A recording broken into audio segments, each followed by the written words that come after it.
Number 10. Future Foundation. When the Fantastic Four changed their focus and became the Future Foundation, Spider-Man joined the team. The team suits were white. You would think that the white suits would get pretty dirty quickly, but they were made of unstable molecules and could also change color. Number 9. Scarlet Spider. When Aunt May was on her deathbed, Peter Parker's clone, Ben Reilly, made his way back to New York. Peter was unaware his clone was still alive.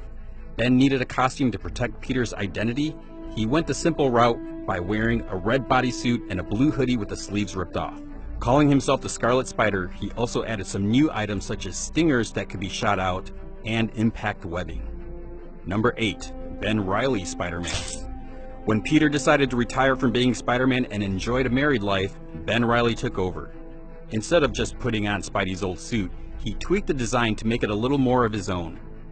Having the web shooters on the outside probably made it a little more practical in being able to change the web cartridges faster. Number 7. Spider Armor. There's actually been 4 different spider armors over the years. The first one was basically hardened webbing and was destroyed by the end of the issue. The second was bulletproof. The third was used to take on Doc Ock in the Sinister Six. The fourth is his current costume and it is based on his classic look. Number 6. Stealth Suit.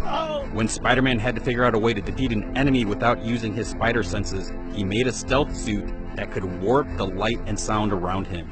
It had a secondary mode that allowed him to avoid sonic attacks. Number 5. Miles Morales. Miles Morales was from the Ultimate Universe and became Spider-Man after Peter Parker died. He was recently integrated into the mainstream Marvel Universe, and we now have 2 Spider-Mans. Or men. Or whatever. Number 4. Superior Spider-Man. Doc Ock was dying and managed to insert his mind into Spider-Man's.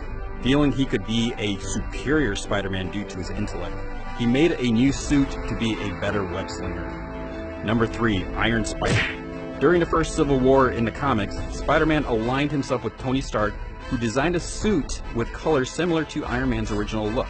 This was the first time Spidey had a suit with extra appendages. It had other advanced functions, but eventually took a pretty bad beating.